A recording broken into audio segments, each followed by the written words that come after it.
sais pas, c'est dur. Hein. Il arrive à glisser sur sa queue comme ça. Parce qu'il a une grosse queue aussi, Godzilla. C'est vrai.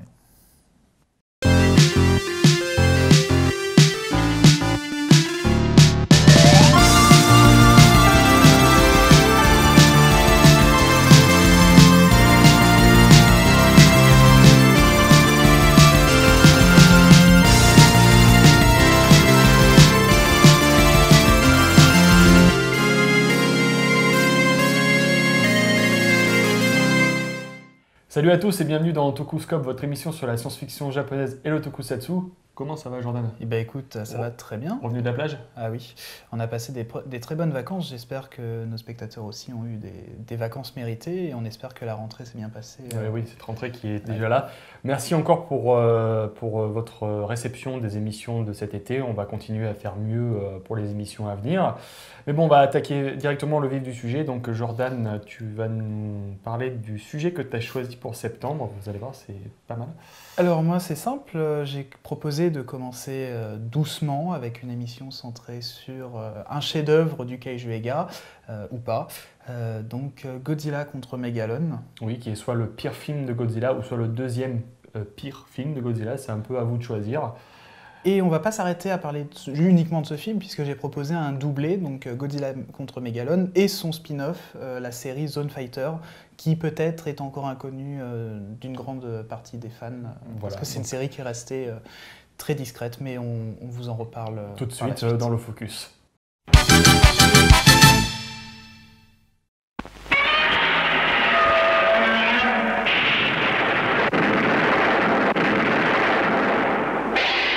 Godzilla revient dans de nouvelles aventures ahurissantes.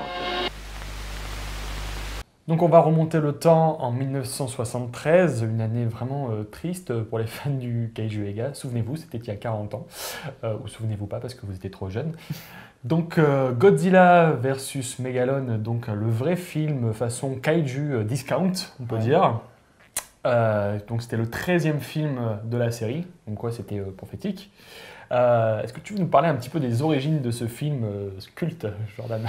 Alors déjà, c'est un film qui a été réalisé par Jun Fukuda. Oui, donc Jun Fukuda, voilà. Pareil. Un réalisateur qui a fait quelques films de Godzilla avant, qui n'a jamais été réellement fan du personnage. Oui, même pas du tout même.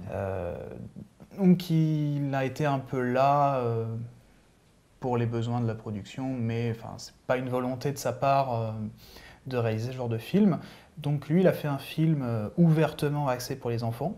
Hein. D'ailleurs, ceux qui ont vu le film le remarqueront tout de suite. On est vraiment très loin de l'image qu'on a de Godzilla. Hein. C'est plus du Casimir pour les enfants que l'avatar de la bombe atomique. C'est plus limite Hippolyte, le cousin de Casimir. Je m'appelle Hippolyte le gentil. Il faut être franc, et c'est surtout un film qui malheureusement a dû souffrir d'une très très grosse restriction de budget, puisque de mémoire, il n'y a aucune ville dans le film, si ce n'est des stock shots.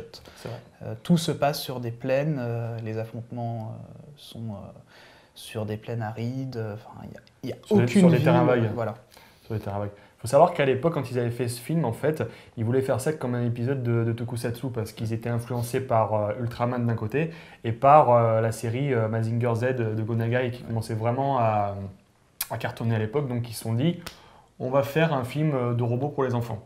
Donc qu'est-ce qu'ils ont fait à l'époque à la Toho? Ils ont organisé un concours de dessin où ils ont demandé à des enfants donc, de dessiner un robot pour le prochain film de Godzilla. Oui.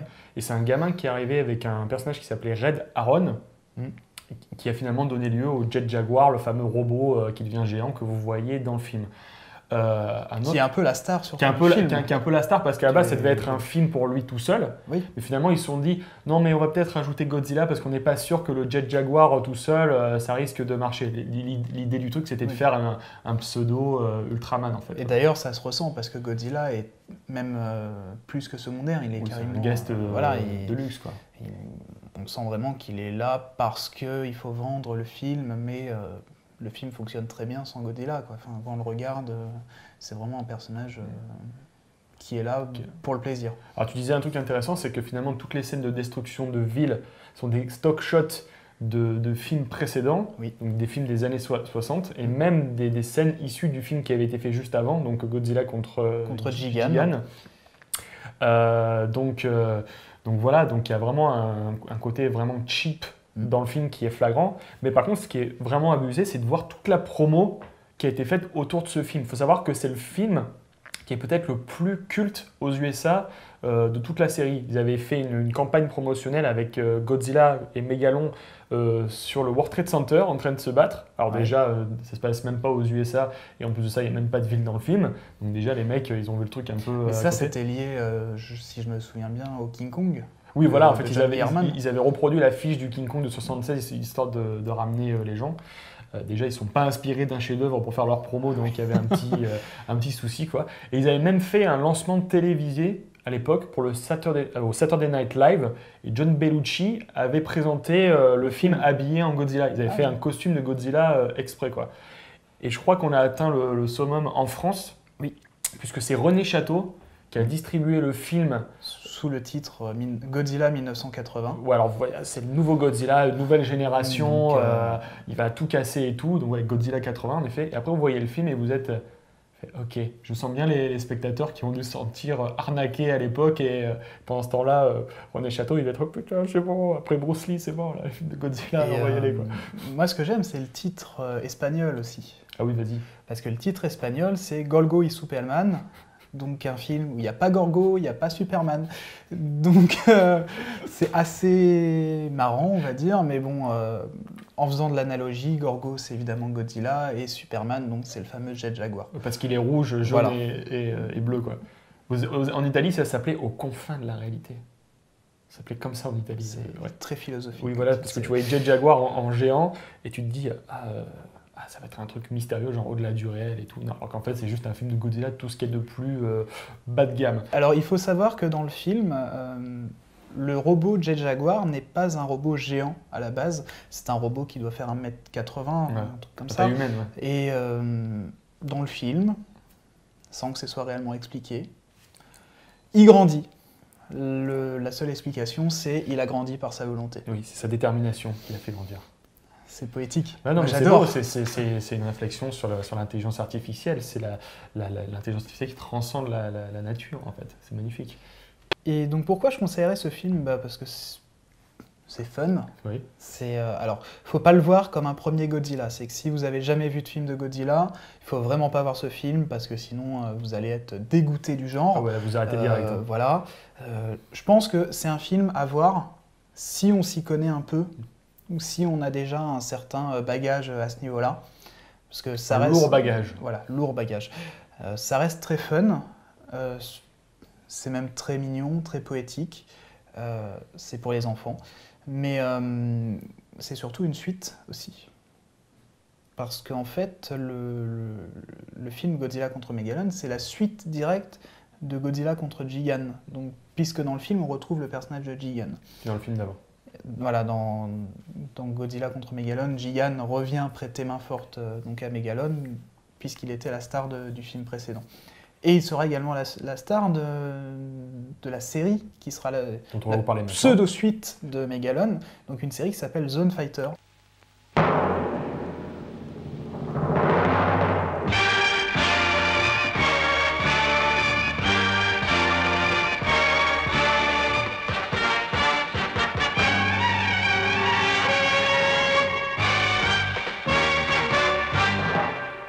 Zone Fighter, c'était un peu le tokusatsu made in To. C'était bon, ok, les mecs ils font Ultraman, maintenant on va lancer notre série. Donc c'est une série de super-héros, tout ce qu'il y a de plus classique, conventionnel, voilà.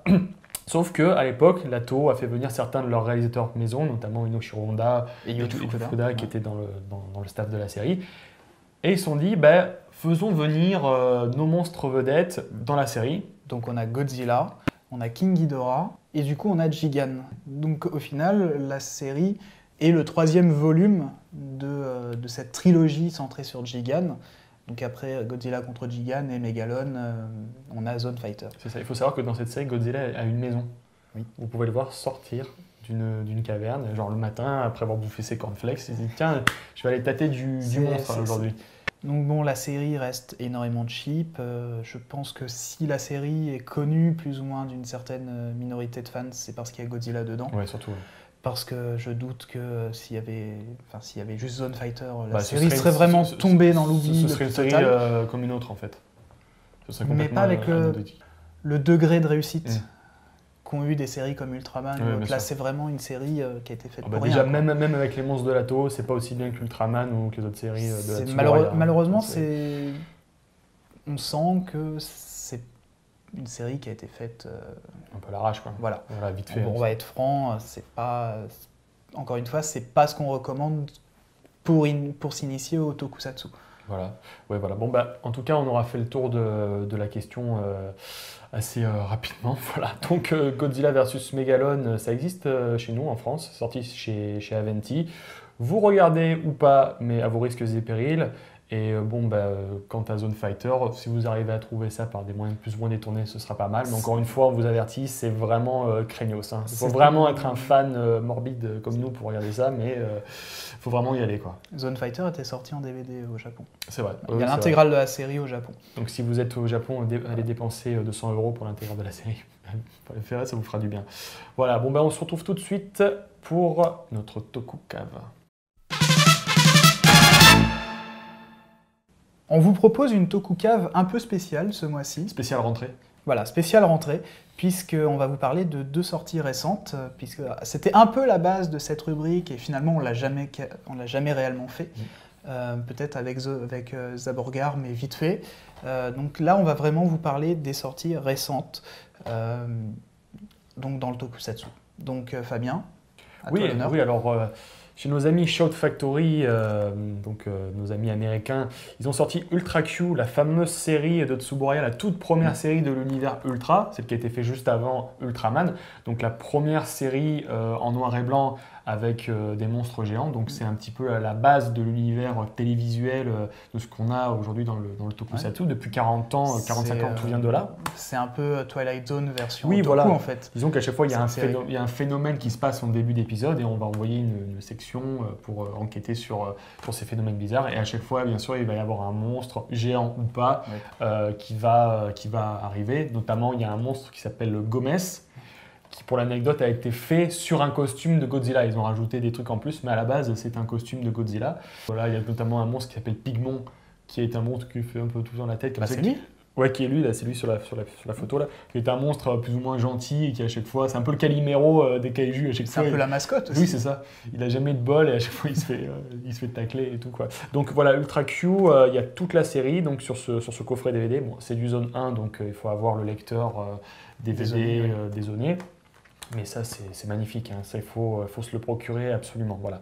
C'est sous-titré en anglais, bien sûr. Donc, c'est surtout pour les anglophiles. La qualité est top. Ouais. Franchement, ils ont fait Factory, un très bon boulot. Donc, franchement, on vous le recommande.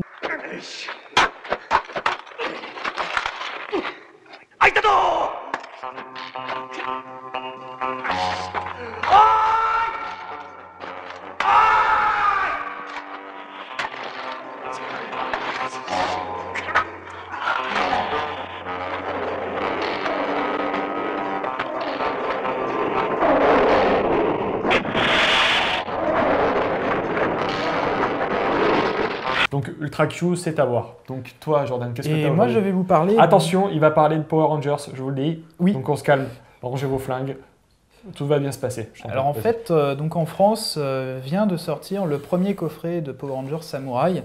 Donc, je vous ai dit de ranger vos flingues. Putain, mais c'est pas vrai ça. Merci. Les gens, ils sont agressifs et tout. Là. Donc édité par Clear Vision, qui est en fait un éditeur anglo-saxon, qui a sorti les séries X-Men, de Saban d'ailleurs, même les séries Spider-Man, si je ne me trompe pas. Et donc là commence à sortir des DVD pour le marché français. Donc là, ils ont sorti, entre autres, Power Rangers Samurai. Alors, donc, le DVD contient... C'est le premier volume, ça. C'est le premier volume. Il y aura 2 volumes par série, donc c'est-à-dire 2 volumes Samurai et 2 volumes Super Samurai. D'accord. Donc avec 2 DVD dans chaque volume. Donc le DVD ne contient que la VF, Donc bon, c'est un souci, mais c'est pas non plus... Mais bon, les enfants sont pas voilà. censés regarder la VO aussi. Donc, tu le conseilles malgré tout? Donc moi je le conseillerais parce qu'en France on a très peu de sorties.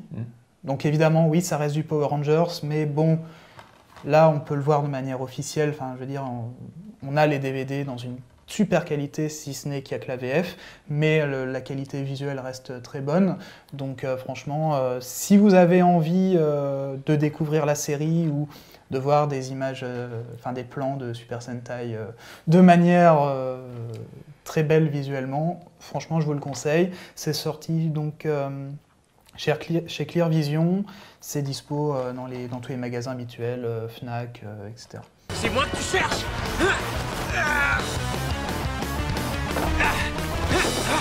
Mike, te revoilà. Reculez, je vais m'occuper de ce Nylock. Tu n'y arriveras jamais. Laissez-moi essayer, je dois prendre ma revanche. Morpher Samouraï. Go, go, Samouraï.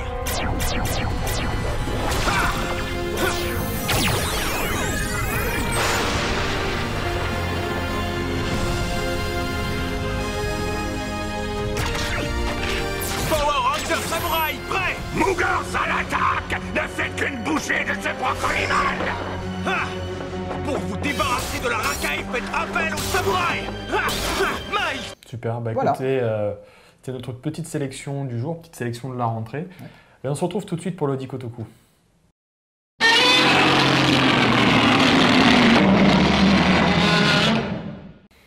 Bon, la Godzilla Box, elle fait la rentrée avec nous. Notre dieu. Notre objet mythique. Voilà, l'objet qui dit la vérité. Oui, parce que beaucoup vous êtes demandé d'où venait cet objet. En fait, on l'a trouvé un jour sous une stèle paléolithique. Voilà. Tiens, je pioche un mot. Comme d'hab. C'est toujours moi qui pioche. Vous entendez? Oui, il y en a plein dedans le truc. Donc je pioche le mot. Voilà. Range notre dieu maintenant.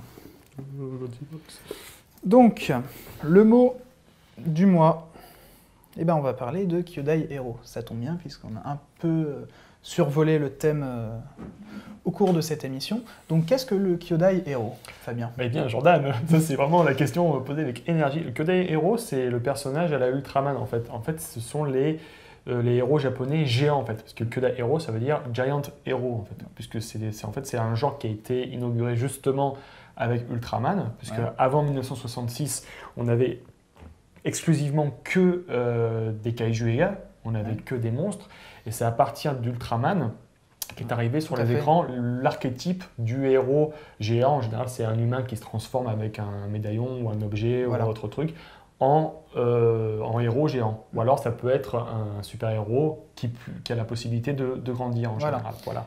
Donc, est-ce que tu as des idées de séries? Est-ce que tu as des titres de séries? Bien sûr, bon, on a toute la série d'Ultraman dont on vient de parler qui dure depuis plus de 45 ans.